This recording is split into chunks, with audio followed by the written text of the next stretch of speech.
Hello everyone, नमस्कार। स्वागत है आपका अपने YouTube channel net GRF I Q. तो फ्रेंड्स, मैं आपके लिए महात्मा गांधी के 100+ एमसीक्यू लेकर के आई हूं। तो चलिए फ्रेंड्स, हम शुरू कर लेते हैं। फ्रेंड्स, अगर आपने हमारे चैनल को सब्सक्राइब नहीं किया है तो प्लीज़ सब्सक्राइब कर लीजिए और वीडियो को लाइक कर दीजिए ताकि मैं आपको ऐसे ही वीडियो लेकर के आती रहूँ। तो चलिए फ्रेंड्स, हम शुरू कर लेते हैं। फर्स्ट क्वेश्चन देख लेते हैं। गांधी जी का जन्म किस तारीख को हुआ था? गांधी जी को जन्म है किस तारीख को हुआ था? तो जो गांधी जी का जन्म है 2 अक्टूबर 1869 को हुआ था। तो आपका ए नंबर सही हो जाएगा। दूसरा क्वेश्चन देख लेते हैं। महात्मा गांधी के राजनीतिक गुरु कौन थे? महात्मा गांधी के राजनीतिक गुरु कौन थे? तो गोपाल कृष्ण गोखले महात्मा गांधी के राजनीतिक गुरु थे। उन्होंने जो राजनीति की शिक्षा है उन्होंने गोपाल कृष्ण गोखले से ही ग्रहण की थी। तो आपका बी नंबर सही हो जाएगा। तीसरा क्वेश्चन देख लेते हैं। गांधी जी का जन्म कहाँ हुआ था? गांधी जी का जो जन्म है कहाँ हुआ था? तो गांधी जी का जन्म पोरबंदर गुजरात में हुआ था। तो आपका सी नंबर सही हो जाएगा। चौथा क्वेश्चन देख लेते हैं। महात्मा गांधी को राष्ट्रपिता किसने कहा था? महात्मा गांधी को राष्ट्रपिता किसने कहा था? तो सुभाष चंद्र बोस ने महात्मा गांधी को राष्ट्रपिता कहकर उन्होंने संबोधित किया था। तो आपका सी नंबर सही हो जाएगा। पांचवा क्वेश्चन देख लेते हैं। महात्मा गांधी ने सत्याग्रह की विचारधारा किसने प्रेरित की थी? महात्मा गांधी ने सत्याग्रह की विचारधारा किसने प्रेरित की थी? तो हेनरी डेविड थ्योरे ने की थी। तो आपका सी नंबर सही हो जाएगा। छठवां क्वेश्चन देख लेते हैं। गांधी जी ने सत्याग्रह शब्द किस अर्थ में प्रयोग किया है? गांधी जी ने सत्याग्रह शब्द किस अर्थ में प्रयोग किया है? तो उन्होंने अहिंसक विरोध के रूप में किया है। तो आपका ए नंबर सही हो जाएगा। सातवां क्वेश्चन देख लेते हैं। गांधी जी ने दक्षिण अफ्रीका किस मूल कानून के खिलाफ संघर्ष किया है? गांधी जी ने दक्षिण अफ्रीका में किस कानून के खिलाफ संघर्ष किया है? तो उन्होंने रंग भेदभाव कानून के खिलाफ उन्होंने संघर्ष किया है। तो आपका डी नंबर सही हो जाएगा।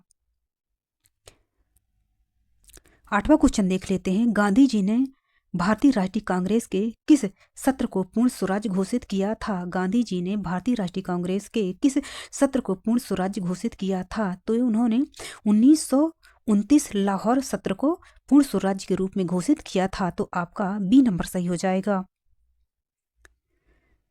नौवां क्वेश्चन देख लेते हैं। गांधी जी ने किस आंदोलन के दौरान नमक सत्याग्रह किया था? गांधी जी ने किस आंदोलन के दौरान नमक सत्याग्रह किया था? तो उन्होंने दंडी मार्च के दौरान उन्होंने नमक सत्याग्रह का प्रयोग किया था। तो आपका सी नंबर सही हो जाएगा। 10वां क्वेश्चन देख लेते हैं। गांधी जी का मुख्य शिक्षण दर्शन किस पर आधारित था? गांधी जी का मुख्य शिक्षण दर्शन किस पर आधारित था? तो वह सत्य और अहिंसा पर आधारित था। तो आपका बी नंबर सही हो जाएगा, क्योंकि जो गांधी जी हैं उन्होंने सत्य और अहिंसा के मार्ग पर ही उन्होंने चलना सिखाया है। तो आपका बी नंबर सही हो जाएगा। 11वां क्वेश्चन देख लेते हैं। गांधी जी दक्षिण अफ्रीका गए थे। गांधी जी दक्षिण अफ्रीका कब गए थे? तो वह 1893 में वह दक्षिण अफ्रीका गए थे। तो आपका ए नंबर सही हो जाएगा। 12वां क्वेश्चन देख लेते हैं। गांधी जी को महात्मा किसने कहा था? गांधी जी को महात्मा किसने कहा था? तो रविंद्रनाथ टैगोर द्वारा उनको महात्मा की उपाधि दी गई थी। तो आपका बी नंबर सही हो जाएगा।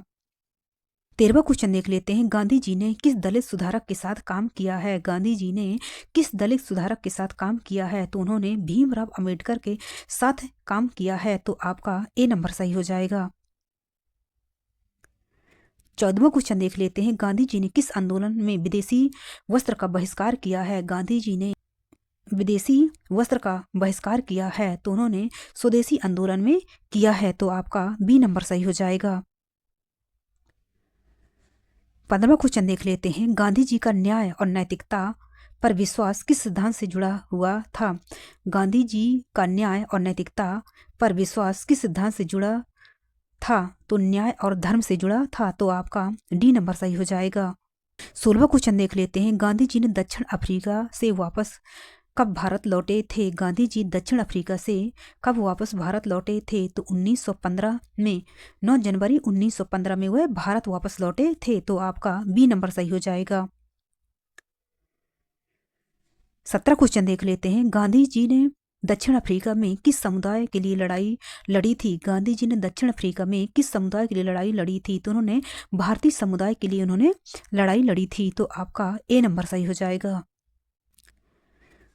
18वां क्वेश्चन देख लेते हैं। महात्मा गांधी ने साबरमती आश्रम की स्थापना कब की थी? महात्मा गांधी ने साबरमती आश्रम की स्थापना कब की थी? तो ये आपका 1917 में की थी, क्योंकि जो पहले उन्होंने आश्रम की स्थापना की थी तो ये 1915 में की गई थी, लेकिन जो फिर उन्होंने दोबारा किया था साबरमती आश्रम 1917 में उन्होंने किया था।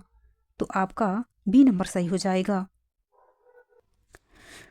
19वां क्वेश्चन देख लेते हैं। गांधी जी के विचार में स्वतंत्रता का सबसे बड़ा साधन क्या था? गांधी जी के विचार में स्वतंत्रता का सबसे बड़ा साधन क्या था?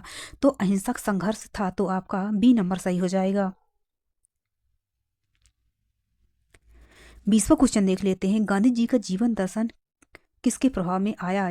गांधी जी का जो जीवन दर्शन है किसके प्रभाव में आया? तो यह बौद्ध और जैन धर्म के प्रभाव में आया। तो आपका ए नंबर सही हो जाएगा, क्योंकि जो गांधी जी हैं वो बौद्ध धर्म और जैन धर्म से बहुत ज़्यादा प्रभावित थे और उन्हीं के जो उनकी कथाएं थी उन्हीं के कथनाओं के अनुसार चल करके उन्होंने इस आचरण को अपनाया था। 21वां क्वेश्चन देख लेते हैं। गांधी जी ने किस आंदोलन में किसानों को प्रेरित किया? गांधी जी ने किस आंदोलन में किसानों को प्रेरित किया? तो उन्होंने चंपारण सत्याग्रह में किसानों को प्रेरित किया और चंपारण सत्याग्रह यह आपका 1917 में हुआ था। तो आपका सी नंबर सही हो जाएगा। 22वां क्वेश्चन देख लेते हैं। महात्मा गांधी द्वारा फिनिक्स आश्रम की स्थापना कब की गई है? महात्मा गांधी द्वारा फिनिक्स आश्रम की स्थापना कब की गई है? तो यह 1904 में की गई है। दक्षिण अफ्रीका में गांधी जी द्वारा फिनिक्स आश्रम की स्थापना की गई थी। तो आपका ए नंबर सही हो जाएगा। 23वां क्वेश्चन देख लेते हैं। गांधी जी द्वारा असहयोग आंदोलन कब चलाया गया था? गांधी जी द्वारा असहयोग आंदोलन कब चलाया गया था? तो यह 1920 में चलाया गया था। तो आपका बी नंबर सही हो जाएगा। 24वां क्वेश्चन देख लेते हैं। गांधी जी ने दक्षिण अफ्रीका में किस विधि का उपयोग किया? गांधी जी ने दक्षिण अफ्रीका में किस विधि का उपयोग किया? तो उन्होंने सत्याग्रह का उपयोग किया। तो आपका सी नंबर सही हो जाएगा।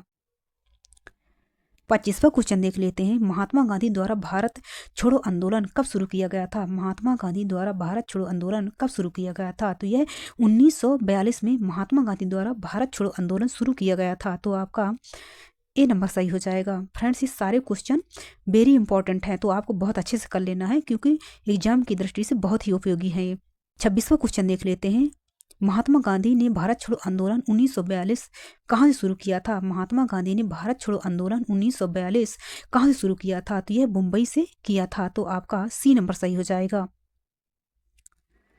27वां क्वेश्चन देख लेते हैं। महात्मा गांधी ने किन विचारों पर अधिक बल दिया? महात्मा गांधी ने किन विचारों पर सबसे अधिक बल दिया? तो उन्होंने साध्य और साधन पर सबसे अधिक बल दिया। तो आपका ए नंबर सही हो जाएगा।